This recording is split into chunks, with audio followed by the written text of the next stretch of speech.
ನಮಸ್ತೆ ಸ್ನೇಹಿತರೆ. ಗುರು ರಾಘವೇಂದ್ರ ಸ್ವಾಮಿಯನ್ನು ನಂಬಿದರೆ ಸ್ವಾಮಿ ಎಂದಿಗೂ ಕೈಬಿಡಲ್ಲ ಎಂಬುದು ರಾಯರ ಭಕ್ತರ ಅಚಲ ನಂಬಿಕೆ. ಭಕ್ತರ ನಂಬಿಕೆಗೆ ತಕ್ಕಂತೆ ಅನೇಕ ಪವಾಡಗಳು ನಡೆದಿದೆ ಕೂಡ.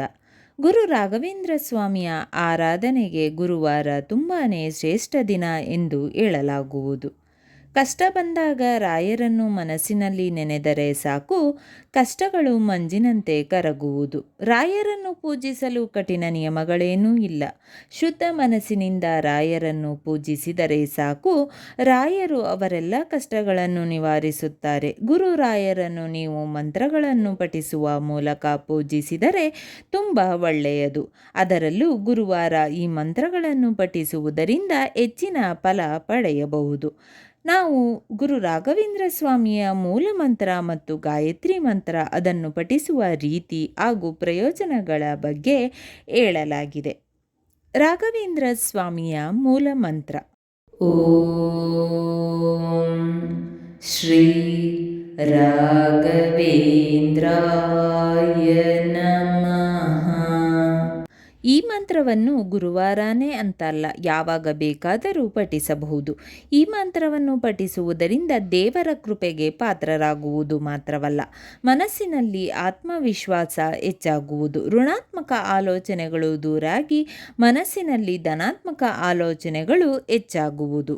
ರಾಘವೇಂದ್ರ ಸ್ವಾಮಿ ಗಾಯತ್ರಿ ಮಂತ್ರ: ಓಂ ವೆಂಕಟನಾಥಾಯ ವಿದ್ಮಹೇ ಸಚ್ಚಿದಾನಂದಾಯ ಧೀಮಹಿ ತನ್ನೋ ರಾಘವೇಂದ್ರ ಪ್ರಚೋದಯಾತ್. ಓಂ ವೆಂಕಟನಾಥಾಯ ವಿದ್ಮಹೇ ತಿಮ್ಮಣ್ಣ ಪುತ್ರಾಯ ಧೀಮಹಿ ತನ್ನೋ ರಾಘವೇಂದ್ರ ಪ್ರಚೋದಯಾತ್. ಓಂ ಪ್ರಹ್ಲಾದಾಯ ವಿದ್ಮಹೇ ವ್ಯಾಸರಾಜಾಯ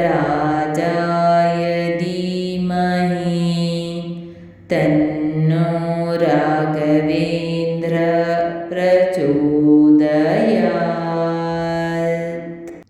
ಈ ಮಂತ್ರವನ್ನು ತುಂಬಾ ಶಕ್ತಿಶಾಲಿ ಮಂತ್ರ ಎಂದು ಹೇಳಲಾಗುವುದು. ಈ ಮಂತ್ರವನ್ನು ಪ್ರತಿದಿನ ಬೆಳಗ್ಗೆ ದಿನ ಪಠಿಸಿದರೆ ತುಂಬ ಒಳ್ಳೆಯದು. ಇದನ್ನು ದಿನ ಪಠಿಸಲು ಸಾಧ್ಯವಾಗದಿದ್ದರೆ ಗುರುವಾರ ಹಾಗೂ ಶುಕ್ಲ ಪಕ್ಷದ ದಿನಗಳಲ್ಲಿ ಪಠಿಸುವುದರಿಂದ ಒಳಿತಾಗುವುದು. ಈ ಮಂತ್ರ ಪಠನೆ ಮಾಡುವಾಗ ಗಮನಿಸಬೇಕಾದ ಸಂಗತಿಗಳೆಂದರೆ, ಗಾಯತ್ರಿ ಮಂತ್ರ ಪಠಿಸುವಾಗ ಉಚ್ಚಾರಣೆ ದೋಷವಿರಬಾರದು. ಈ ಮಂತ್ರವನ್ನು ಪ್ರತಿದಿನ ಪಠಿಸಬಹುದು ಅಥವಾ ಗುರುವಾರದಂದು ಮಾತ್ರ ಪಠಿಸಬಹುದು.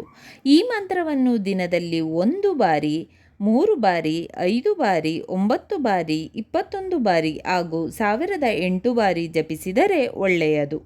48 ದಿನಗಳವರೆಗೆ ಪಠಿಸಿದರೆ ತುಂಬಾ ಒಳ್ಳೆಯದು. ನೀವು ಗಾಯತ್ರಿ ಮಂತ್ರವನ್ನು 48 ದಿನಗಳವರೆಗೆ ಪಠಿಸುವುದಾದರೆ ಗುರುವಾರ ಅಥವಾ ಶುಕ್ಲ ಪಕ್ಷದ ಪುಷ್ಯ ನಕ್ಷತ್ರದಂದು ಪಠಿಸಿದರೆ ಒಳ್ಳೆಯದು. ಏನಾದರೂ ಸಂಕಲ್ಪ ನೆರವೇರಲು ನೀವು ಈ ಮಂತ್ರ ಪಠಿಸುವುದಾದರೆ ದಿನದಲ್ಲಿ 1008 ಬಾರಿ ಜಪಿಸಿ. ಈ ರೀತಿ ಮಂತ್ರ ಪಠನೆ ಮಾಡುವುದರಿಂದ ಲಾಭವೇನೆಂದರೆ, ಯಾರು ಈ ಮಂತ್ರವನ್ನು 48 ದಿನಗಳವರೆಗೆ ಪಠಿಸುತ್ತಾರೋ ಅವರ ಕನಸಿನಲ್ಲಿ ಗುರು ರಾಘವೇಂದ್ರ ಸ್ವಾಮಿ ಕಾಣಿಸಿಕೊಳ್ಳುತ್ತಾರೆ ಎಂದು ಭಕ್ತರು ತಮ್ಮ ಸ್ವ ಅನುಭವದಿಂದ ಹೇಳುತ್ತಾರೆ.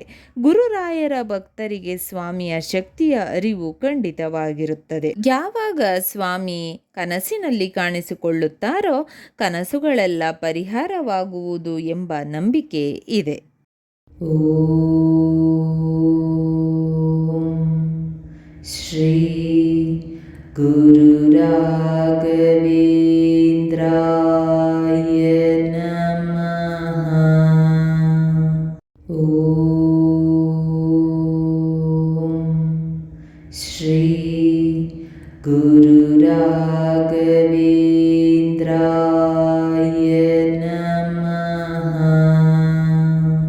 ಓಂ ಶ್ರೀ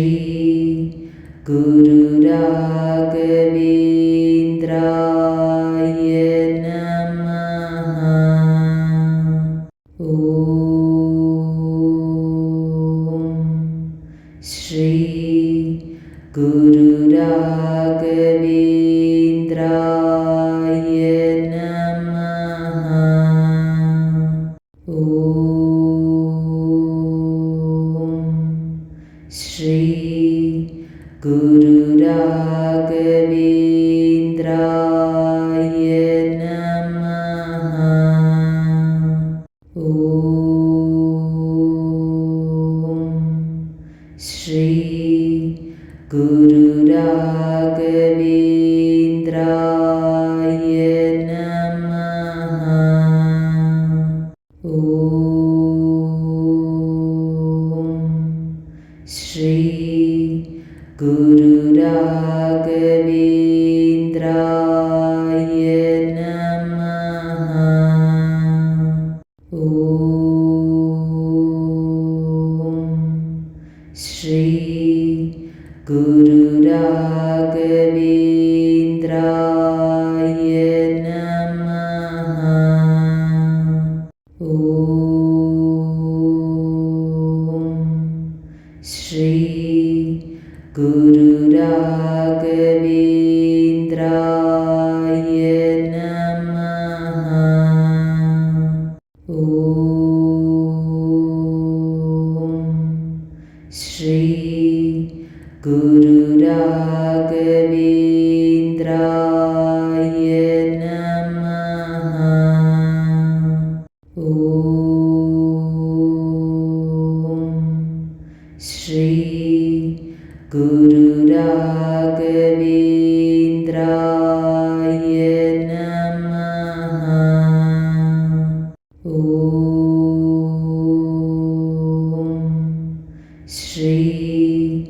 ಗುರು ರಾಘವೇಂದ್ರಾಯ ನಮಃ. ಓಂ ಶ್ರೀ ಗುರು ರಾಘವೇಂದ್ರಾಯ ನಮಃ. ಓಂ ಶ್ರೀ ಗುರು ರಾಘವೇಂದ್ರಾಯ ನಮಃ. ಓಂ ಶ್ರೀ ಗುರು ರಾಘವೇಂದ್ರಾಯ ನಮಃ. ಸ್ನೇಹಿತರೆ, ಈ ವಿಡಿಯೋ ಇಷ್ಟವಾದಲ್ಲಿ ಲೈಕ್, ಶೇರ್ ಅಂಡ್ ಕಾಮೆಂಟ್ ಮಾಡಿ. ಮುಂದಿನ ವಿಡಿಯೋಸ್ಗಳಿಗಾಗಿ ಚಾನೆಲ್ ಅನ್ನು ಸಬ್ಸ್ಕ್ರೈಬ್ ಮಾಡಿ. ಧನ್ಯವಾದಗಳು.